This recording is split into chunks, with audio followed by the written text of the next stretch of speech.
Anda kembali di Fokus Akhir Pekan, pemirsa. Masa kehamilan tidak jarang mengubah kebiasaan berolahraga karena adanya perubahan fisik yang membuat ruang gerak terbatas. Padahal melatih otot sekaligus mengontrol kenaikan berat badan penting dilakukan agar tidak berdampak pada janin. Lantas, olahraga apa saja yang aman bagi ibu hamil? Kami kupas dalam Infus, informasi untuk sehat.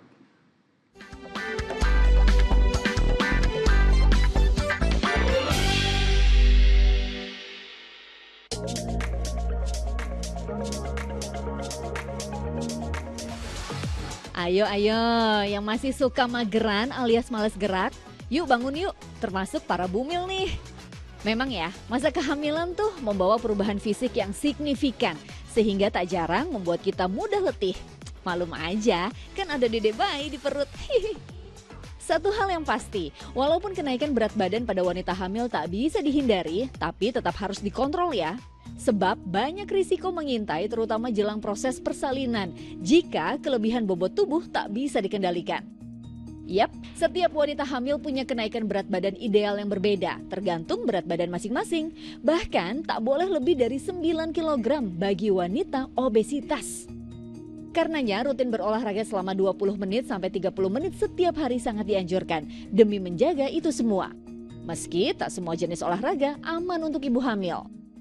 Sebenarnya ada 3 yang penting. Yang pertama adalah aerobic exercise. Nah, yang kedua sebenarnya lebih ke muscle strengthening, jadi menguatkan otot. Dan yang terakhir adalah pelvic floor muscle exercise, jadi seperti kayak penguatan otot tulang panggung. Contoh yang paling mudah dan sederhana dan bisa dilakukan di rumah adalah jalan santai serta senam hamil. Bagi ibu hamil yang sering mengalami kram di bagian paha hingga ujung jari kaki boleh mencoba senam hamil karena manfaat yang saya rasakan dapat mengurangi kram berlebih, memperkuat otot dan sendi, serta memperbaiki postur tubuh yang tadinya bungkuk karena menopang janin kini dapat kembali tegap. Nah, selain persiapan fisik, kedekatan dengan suami seperti ini juga penting banget loh untuk jaga kesehatan mental ibu hamil. Ya, kehamilan bisa mempengaruhi kondisi mental calon ibu dan bila tak ditangani dengan baik akan berakibat fatal pada janin. Bahkan 57% ibu di Indonesia mengalami baby blues pasca melahirkan yang merupakan tertinggi di Asia. Metode hypnobirthing yang didasarkan pada kekuatan sugesti bisa menjadi salah satu upaya mengurangi kecemasan dan ketakutan.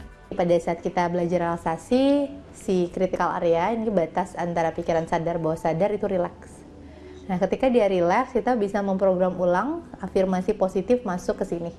Jadi kita ganti yang tadinya rekaman lahiran itu hidup dan mati, kita ganti lahiran itu proses alamiah. Proses pertama kali kita ketemu bayi, proses perjalanan spiritual. Jadi secara mindset ibu punya pandangan persalinan lebih positif. Ya, afirmasi dan kegiatan menyenangkan lainnya mampu merangsang hormon endorfin yang berfungsi sebagai pereda nyeri sehingga berdampak positif pada proses persalinan. Dinda Ayudita, Didi Suhardiman melaporkan dari Jakarta.